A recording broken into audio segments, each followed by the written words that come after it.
7h43, nós estamos acompanhando essas movimentações e lembrando que hoje é o último dia para que as siglas partidárias façam as suas convenções. 7h43, você sabe o que significa a palavra compliance? Com certeza você já deve ter escutado isso. Apesar de ser pouco comentada, pelo menos para bastante gente, essa palavrinha tem uma grande importância. Isso porque o compliance tem a função de monitorar e também de assegurar que empresas contratadas para prestar serviços a órgãos públicos estejam desenvolvendo corretamente as atividades prometidas. Ó, a importância! Quem vai explicar melhor toda essa situação para a gente é o vice-presidente da ABRAC, Associação Brasileira de Avaliação da Conformidade, Jefferson Rina. Bom dia, Jefferson Rina. Como vai, vice-presidente?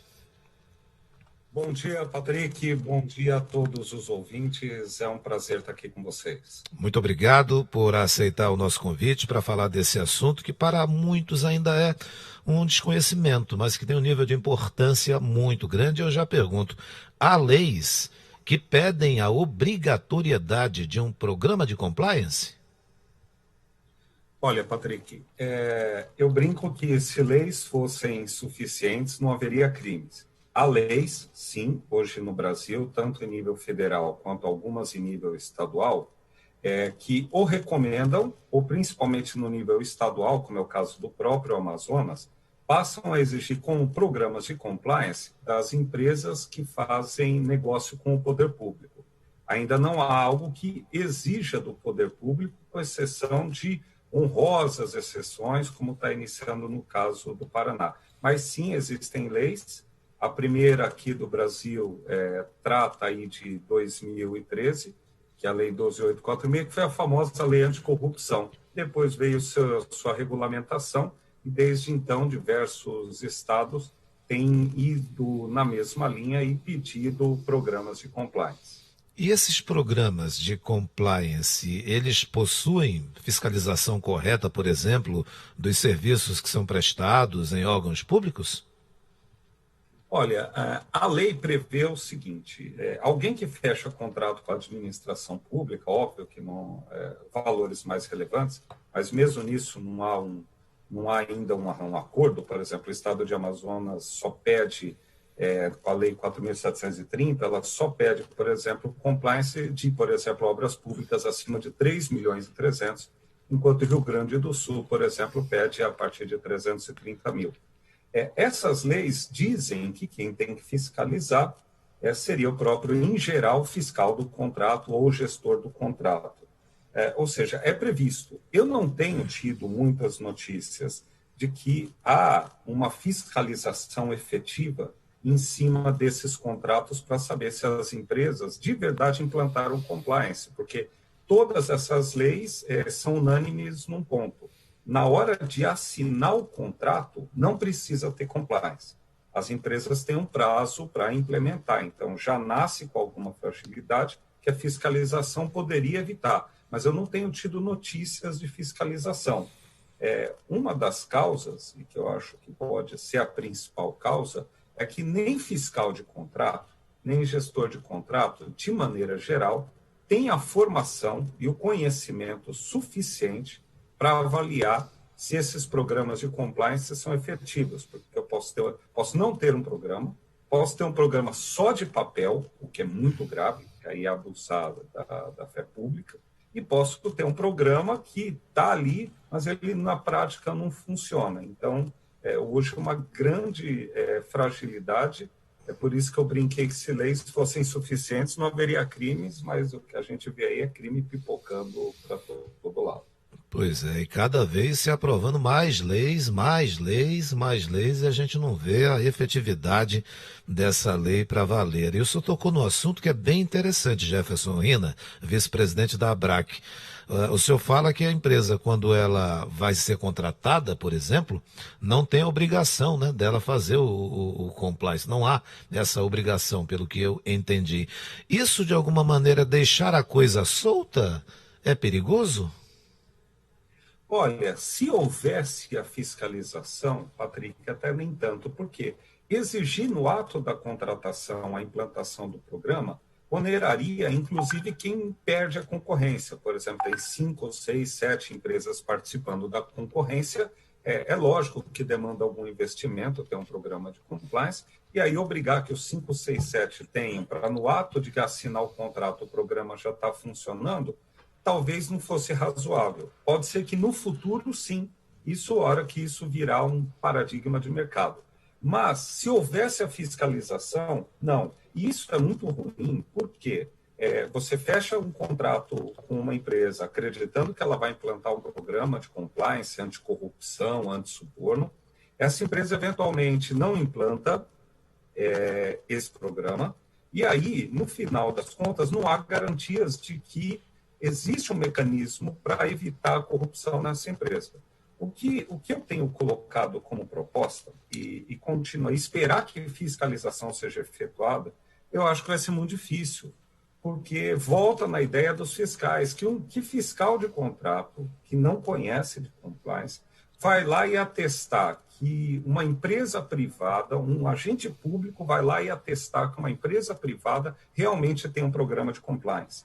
Há toda uma discussão sobre a validade e a responsabilidade do agente público em cima disso. Eles ficam com muito receio, paira numa insegurança jurídica e com razão. A proposta que eu venho comentando junto ao mercado, eu tenho feito apresentações, palestras, escritos sobre isso, né? É que já tenho isso pronto. O Inmetro lançou no Brasil, e veja, é um programa apoiado pelo Inmetro, uma certificação ISO, que é uma ISO chamada ISO 37001, que certifica um programa de gestão antissuborno. Esse programa de gestão ele já está sendo reconhecido em âmbito público, que, por exemplo, já tem acordos de leniência firmados com o CGU, e outros órgãos da administração pública que já pedem essa certificação da empresa, ou seja, a coisa está prontinha. Ao invés de pedir para o fiscal garantir isso, é lógico que ele pode continuar fiscalizando o trabalho dele, ele é livre para fazer isso também, poderia-se pedir que as empresas apresentassem um certificado que fosse reconhecido pelo Inmetro. Tem certificadoras autorizadas no Inmetro já funcionando no Brasil. Isso já é uma prática em nível mundial, milhares de empresas aí certificadas no mundo, centenas delas no Brasil, grandes empresas, médias, pequenas, mostrando que isso é possível para todo mundo. Então, eu acho que essa seria uma solução mais simples, sem onerar tanto o Estado. A gente tem que tirar um pouco a ideia do peso de que o Estado pode tudo, o Estado deve tudo. Na verdade, o Estado define políticas públicas e verifica se essas políticas estão funcionando.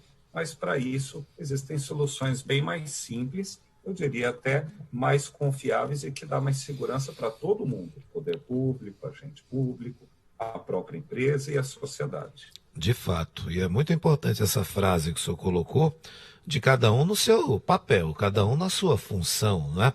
Agora, o senhor está lançando um livro sobre esse assunto. Como é que vai ser o lançamento? Vai ser virtual? Vai ser esse ano ainda? Como é que está?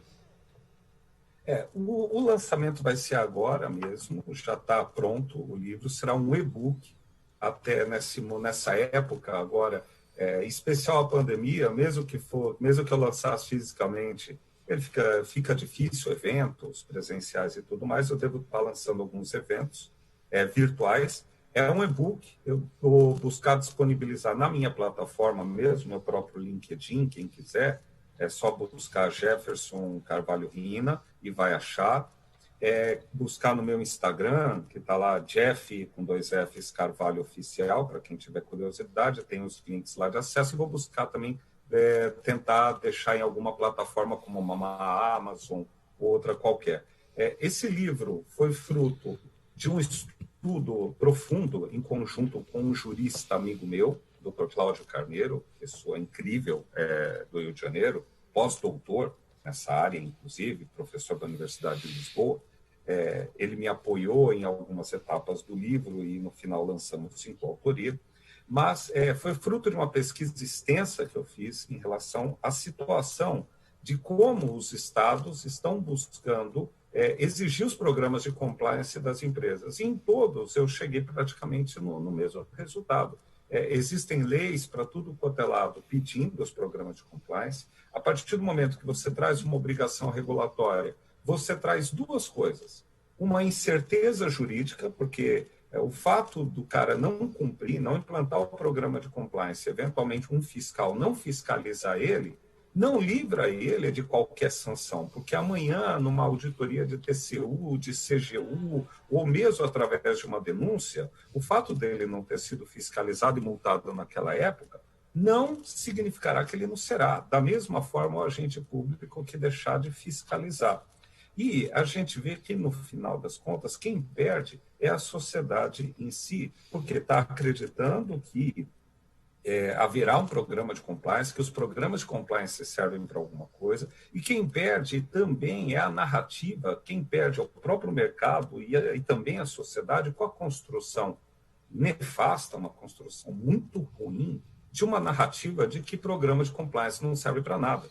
Porque, olha, leis pedem programas de compliance, mas a gente ouve que os casos de corrupção estão só aumentando. É notório, a lei pede, mas acaba eventualmente não implementando, acaba eventualmente não fiscalizando, ou implementa, mas ele não implementa um bom programa, e o resultado não é efetivo. Amanhã, eventualmente, você vai ouvir falar de escândalos com empresas, inclusive, que implantaram programas e que, teoricamente, estariam ok. Então, isso descredibiliza a ferramenta e volta na ideia de que não precisa fazer nada. Deixa quieto porque é assim mesmo. Então, a minha luta é que, com a certificação, essas empresas são obrigadas a apresentar um certificado, fica fácil de controlar e todo ano ela tem que receber uma auditoria independente por organismos nacionais ou internacionais reconhecidos pelo Inmetro, para provar que não só ela implantou, mas que ela continua fazendo esse programa funcionar direito. Então, o livro, em breve, ele está aí disponível. Na realidade, eu já deixei link nas minhas plataformas, mas eu devo estar fazendo algum lançamento em breve. Bem, a gente ouvindo o senhor e a sua preocupação, até pelo cargo que ocupa, vice-presidente da ABRAC, que é a Associação Brasileira de Avaliação da Conformidade. Mas vamos falar dos pontos que são importantes, os benefícios do compliance? Quais são os que o senhor enumera? Olha, o que o compliance, num primeiro momento, traz? Existe um elemento técnico e um elemento cultural, mas também muito importante. O técnico é que, se aquela empresa, ou organização pública, porque o compliance pode e deve também ser implantado na administração pública, eu passo a ter um programa com uma análise dos riscos que podem afetar a minha integridade. Integridade, leia-se, basicamente ilícitos. Então, não importa se é corrupção, cartelização, lavagem de dinheiro, tráfico de influência, ou o que quer que seja, qualquer outro ilícito praticado. Então, eu passo a fazer um diagnóstico da minha empresa, vejo os riscos e, a partir daí, eu passo medidas de controle. Então, para a própria empresa e para as pessoas que trabalham na empresa, passa a ser uma segurança, porque eu passo a adotar medidas de controle que vão evitar que eu pratique algum ilícito, porque às vezes o ilícito é praticado inclusive de forma culposa, sem a intenção de praticar, na bobagem, por desconhecimento, desorganização, ou o que quer que seja. Por outro lado, do ponto de vista cultural, eu passo a ter a visão de que eu tenho a intenção de praticar certo. Não é só uma questão técnica, eu não pratico certo só porque eu vou ser punido. Eu tenho a intenção de praticar certo. Isso é o ambiente da empresa, e ela, evitando praticar ilícitos e controlando seus processos, ela tem redução de custo, ela tem maior tranquilidade jurídica, ela tem mais velocidade nas suas decisões, ela tem mais transparência nos seus resultados, os empregados também se sentem muito mais confortáveis, fica mais fácil, inclusive agora, ampliando um pouco, de fazer negócio, porque o compliance passa a ser o paradigma de relação, você começa governos, agora grandes empresas estão começando a pedir da sua cadeia de fornecimento. Não dá nem para começar a conversar se não tiver o compliance. E quando a gente amplia essa percepção para o mercado, a gente começa a ver ganhos que não via. Exemplo, para finalizar meu comentário. Outro dia eu estava conversando com uma empresa, eles falaram, nossa, eu tenho um cliente aqui que há 10 anos eu forneço e agora eu estou desesperado, só renovava meu contrato, porque esse cara implantou compliance e agora ele vai dar uma oxigenada na base de fornecimento deles. E ele viu fornecedores estão fornecendo há um tempão e vai relicitar. Estou com muito medo de perder eles, vou ver se eu dou um jeito. E aí, o que eu falei para ele? Eu falei, olha, eu sei que é preocupante, é verdade, no seu caso isolado é muito preocupante. Mas imagina que todo o mercado implantasse compliance, é uma situação hipotética, mas imagina que grande parte implantasse. Sabe o que aconteceria? As empresas que você bate na porta há 10, 15 anos e que sequer aceitam te receber para você enviar uma proposta, ou seja, sequer deixam você participar do jogo, vão passar a deixar você participar. A partir do momento que você tem um mercado mais próximo da concorrência correta, você tem aumento de qualidade para a população e para o próprio mercado, você tem preço mais justo, porque você só tem preço alto e qualidade ruim quando você eventualmente tem algum esquema. É quase inconcebível pensar que no mercado em que tem vários competidores, que haja o fornecimento de um serviço ou de um material de qualidade ruim, com preço alto, sem que por trás disso eventualmente há algum grau de corrupção. Então, o compliance ele vai servir para uma melhoria da qualidade da sociedade como um todo. Então, estou falando da empresa, estou falando da competição imediata, até chegar num ambiente maior de redução de preço, custo e justa competitividade para aqueles que trabalham direito. Vice-presidente da ABRAC, Jefferson Rina, que você pode encontrar as informações do Jefferson no Jeff2Fs Carvalho, oficial no Instagram, todas as informações, inclusive do livro, o e-book que ele está lançando. Muito obrigado por sua participação e tenha um bom dia. A gente espera contar com o senhor brevemente com outras participações. Abraço. Abraço, Patrick, abraço a todos os ouvintes, um bom dia. 8 horas.